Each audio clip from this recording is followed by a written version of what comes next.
Narcissist वापस क्यों आता है? Why do narcissists return? क्या आपको भी लगता है कि वो बदल गए हैं? क्या उनका वापस आना एक चमत्कार है या फिर एक नया मैनिपुलेशन का खेल? रिसर्च बताती है कि 87% नार्सिसिस्ट अपने पुराने रिलेशनशिप्स में वापस आने की कोशिश करते हैं, और वो भी कम से कम 3 बार। आज की वीडियो शुरू करने से पहले मैं एक पर्सनल बात शेयर करना चाहता हूँ। पिछले कुछ दिनों से मेरे बहुत से क्लाइंट्स, यहाँ तक कि मेरे 15-20 साल पुराने क्लाइंट्स भी एक ही सवाल पूछ रहे हैं। मेरे काउंसलिंग सेशंस में, कमेंट्स में और प्राइवेट मैसेजेस में एक ही क्वेश्चन बार बार आ रहा है। वो सवाल है, सर आप सिर्फ नार्सिसिज्म पर ही क्यों बात कर रहे हैं? अदर टॉपिक्स पर वीडियो क्यों नहीं बनाते, जहां मास अपील हो, जहां ज्यादा रीच मिल सकती है? आज मैं इस सवाल का जवाब देना चाहता हूं, क्योंकि ये सिर्फ एक टॉपिक नहीं है, ये मेरी लाइफ का एक पर्पस है। 26 सालों से मैं कपल्स की जिंदगी का हिस्सा रहा हूं। मैरिज काउंसलर के रूप में मैंने हजारों रिलेशनशिप्स देखी हैं। कुछ फिक्स हुई, कुछ टूटी और कुछ ऐसी थी जिन्होंने मेरी सोल को झकझोर कर दिया। देखिए, नॉर्मल मैरिज प्रॉब्लम्स फिक्स हो जाती हैं। कम्युनिकेशन गैप्स, सास बहू इश्यूज, एंगर प्रॉब्लम्स, काउंसलिंग से, थोड़ा टाइम देने से ये सब रिजॉल्व हो जाता है। लेकिन नार्सिसिस्टिक अब्यूज ये एक साइलेंट किलर है। मैं देखता हूं कैसे एक पावरफुल वुमन हेल्पलेस हो जाती है, कैसे एक सक्सेसफुल मैन कंफ्यूज्ड हो जाता है, कैसे लोग सालों तक सफर करते हैं ये भी नहीं जानते कि वो क्या फेस कर रहे हैं।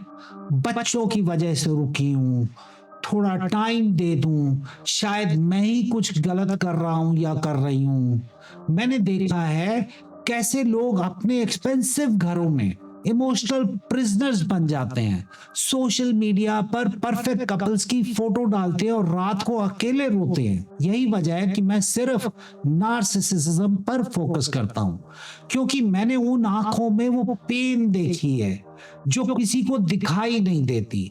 मैंने वो साइलेंट टीयर्स देखे हैं जो कोई नहीं समझता। मेरा गोल मैरिजेस तोड़ना नहीं, रियलिटी से आपको इंट्रोडक्शन करवाना है। क्योंकि जब एक पर्सन मेरी वीडियो देखकर रियलाइज करता है कि वो अकेला या अकेली नहीं है, जब उन्हें समझ आता है कि उनका दर्द वैलिड है, वो मेरे लिए सबसे बड़ी अचीवमेंट होती है। सो यस, मैं नार्सिसिज्म पर ही बात करूंगा, क्योंकि कभी कभी एक वीडियो, एक रियलाइजेशन किसी की पूरी जिंदगी बदल सकती है। और आज शायद ये वीडियो आपके लिए वो टर्निंग पॉइंट हो, और इसलिए आज हम बात करेंगे एक ऐसे टॉपिक पर जो मेरे पास आने वाले हर दूसरे क्लाइंट का सबसे बड़ा कंफ्यूजन है।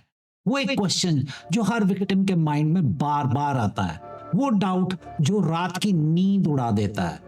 वो वापस क्यों आ रहे हैं? क्या वो बदल गई है? क्या मैं एक और चांस दे दूं उसको? हाँ, मैंने देखा है कैसे एक मैसेज, एक कॉल, एक चांस मीटिंग कैसे मंथ्स की हीलिंग्स को मिनट्स में शेक कर देती है।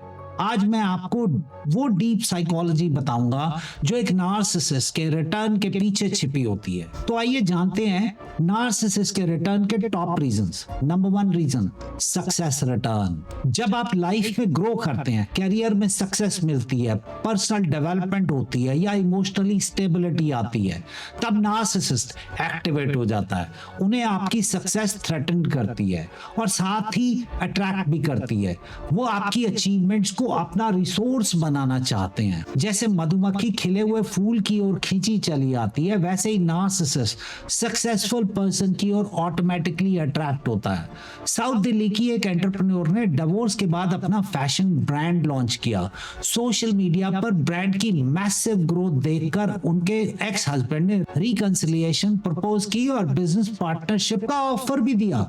रियलिटी, उन्हें सिर्फ ग्रोइंग बिजनेस में स्टेक चाहिए था। ये बिल्कुल स्टॉक मार्केट इन्वेस्टमेंट की तरह है। जब कोई कंपनी ग्रो कर रही होती है तब इन्वेस्टर्स इन्वेस्ट करना चाहते हैं। नार्सिसिस्ट भी सक्सेसफुल पर्सन में इमोशनल इन्वेस्टमेंट करना चाहता है, लेकिन सिर्फ प्रॉफिट के लिए। Number 2 reason, competition return. जब आप किसी नए रिलेशनशिप में मूव ऑन करते हैं तो नार्सिसिस्ट का पोजेसिव नेचर ट्रिगर हो जाता है। ये उनके लिए एक ईगो जर्नी होती है। उन्हें लगता है कि उनकी प्रॉपर्टी कोई और क्लेम कर रहा है। जैसे एक बच्चा अपना पुराना खिलौना किसी और के हाथ में देखकर रोने लगता है, भले ही वो खिलौना उसने कभी यूज ना किया हो। मुंबई के एक बिजनेस टाइकून की एक्स वाइफ जब एक प्रोमिनेंट एंटरप्रेन्योर से एंगेज हुई तो टाइकून ने ग्रैंड जेस्चर शुरू कर दिए। प्राइवेट जेट से फ्लावर्स भेजे, सोशल मीडिया पर लव कन्फेशंस की और म्यूचुअल फ्रेंड्स के थ्रू इमोशनल मैनिपुलेशन शुरू किया। ये टेरिटोरियल एनिमल की तरह है, जैसे कोई शेर अपनी टेरिटरी को मार्क करता है और किसी और को वहां देखकर अग्रेसिव हो जाता है, वैसे ही नार्सिसिस्ट अपने पुराने पार्टनर को अपनी प्रॉपर्टी समझता है। Number 3, empty supply return. Narcissist के लिए रिलेशनशिप एक एनर्जी सोर्स की तरह होती है। जब उनके करंट रिलेशनशिप्स, प्रोजेक्ट्स या सोशल कनेक्शन से इमोशनल सप्लाई कम होने लगती है तो वो अपने पुराने रिलायबल सोर्सेस की तरफ लौटते हैं। जैसे कोई फोन बैटरी लो होने पर पुराने चार्जर को खोजता है, वैसे ही नार्सिसिस्ट इमोशनल सप्लाई कम होने पर अपने पुराने पार्टनर्स को ढूंढता है। बैंगलोर का एक हाई प्रोफाइल सीईओ डिवोर्स के बाद एक सोशल मीडिया इन्फ्लुएंसर के साथ रिलेशनशिप में था। जब इन्फ्लुएंसर ने उन्हें पब्लिकली एक्सपोज किया तो तुरंत एक्स वाइफ को टेक्स्ट भेजने लगा, तुम ही मेरी ट्रू लव थी। ये एटीएम मशीन की तरह है। जब एक एटीएम से पैसे खत्म हो जाते हैं तो लोग दूसरे एटीएम की तरफ भागते हैं। नार्सिसिस्ट भी ऐसे ही इमोशनल एटीएम्स की तलाश करता है। Number 4, reason 4, power return. Control खोने के बाद पावर को रिक्लेम करने की कोशिश। जब वो देखते हैं कि आप इंडिपेंडेंट और स्ट्रांग हो गए हैं तो उनका कंट्रोलिंग नेचर एक्टिवेट हो जाता है। जैसे कोई चेस प्लेयर अपना खोया हुआ पीस वापस पाने की स्ट्रेटजी बनाता है, वैसे ही नार्सिसिस्ट खोई हुई पावर को वापस पाने का प्लान बनाता है। चेन्नई की एक सक्सेसफुल आर्टिस्ट ने डिवोर्स के बाद इंटरनेशनल रिकॉग्निशन पाई। एक्स हस्बैंड जो पहले उनकी आर्ट को मॉक करते थे अब उनकी गैलरी के मैनेजर बनना चाहते थे। ये कुछ वैसा ही है जैसे कोई डिक्टेटर अपने खोए हुए टेरिटरी को वापस पाने की कोशिश करता है, हर स्ट्रैटेजी, हर मैनिपुलेशन का यूज करके। Reason 5, social image return.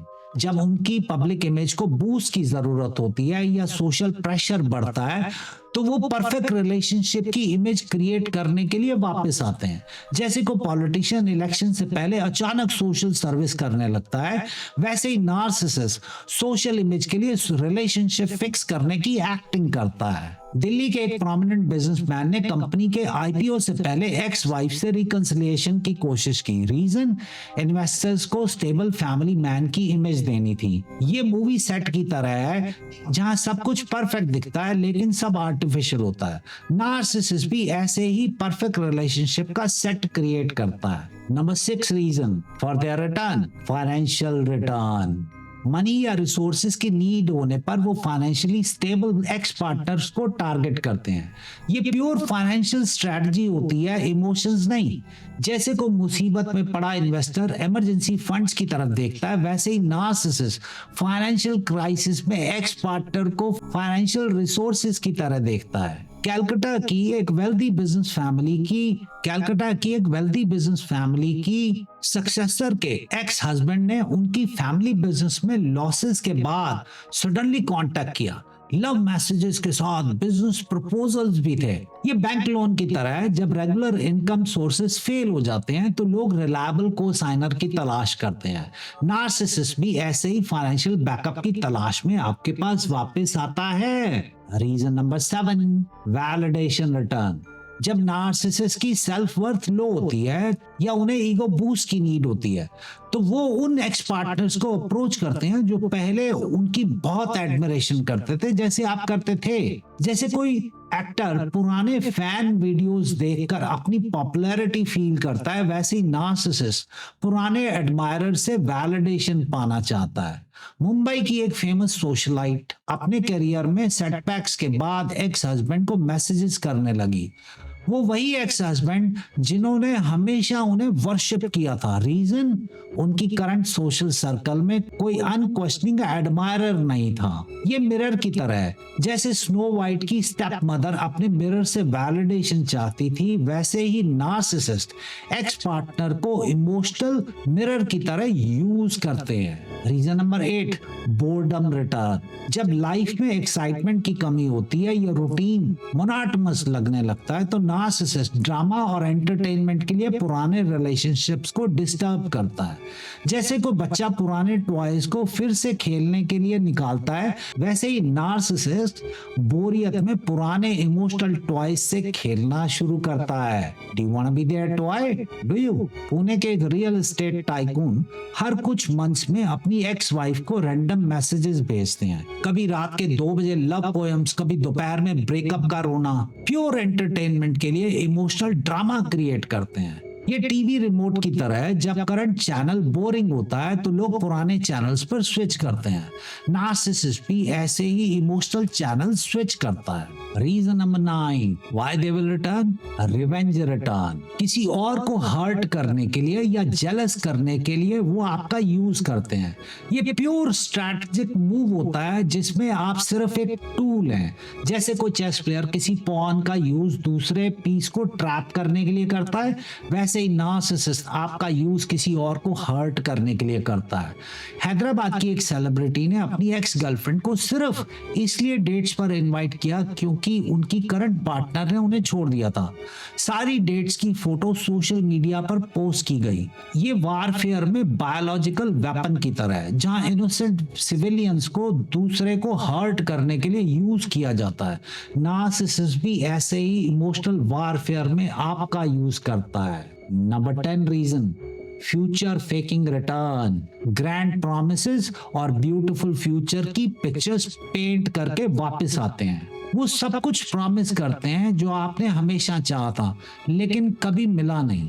जैसे कोई मैजिशियन एम्प्टी हैट से रैबिट निकालने का वादा करता है, वैसे ही नार्सिसिस्ट एम्प्टी प्रॉमिसेस से भविष्य का जाल बुनता है। लखनऊ के एक बिजनेस फैमिली के सक्सेसर ने एक्स वाइफ को वर्ल्ड टूर से लेकर न्यू बिजनेस वेंचर तक के प्रॉमिस किए। रियलिटी 6 महीने बाद सब प्रॉमिसेस एम्प्टी निकले और वो किसी नए टारगेट के साथ में थे। ये पॉन्जी स्कीम की तरह है, जहां फैंटास्टिक रिटर्न्स प्रॉमिस किए जाते हैं लेकिन रियलिटी में सब हॉलो होता है।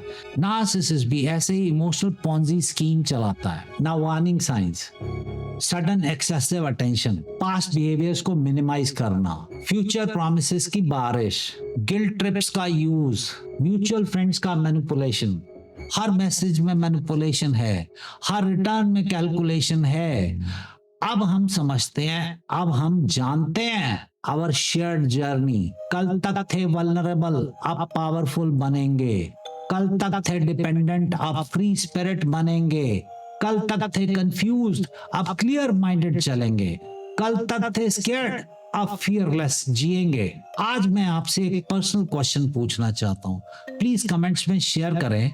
वो कितनी बार वापस आए? क्या रीजन था उनकी रिटर्न का? आज आप किस स्टेज पर हैं? आप क्या स्टेप लेने की सोच रहे हैं? Remember, their return is not your responsibility, your healing is।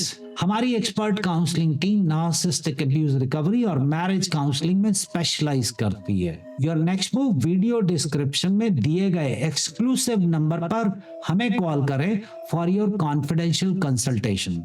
आपकी एक कॉल आपकी लाइफ का मोस्ट पावरफुल इन्वेस्टमेंट हो सकती है, क्योंकि आपकी हीलिंग का जर्नी आज से शुरू होता है। And remember, you can and you will heal. Just start today. Thank you.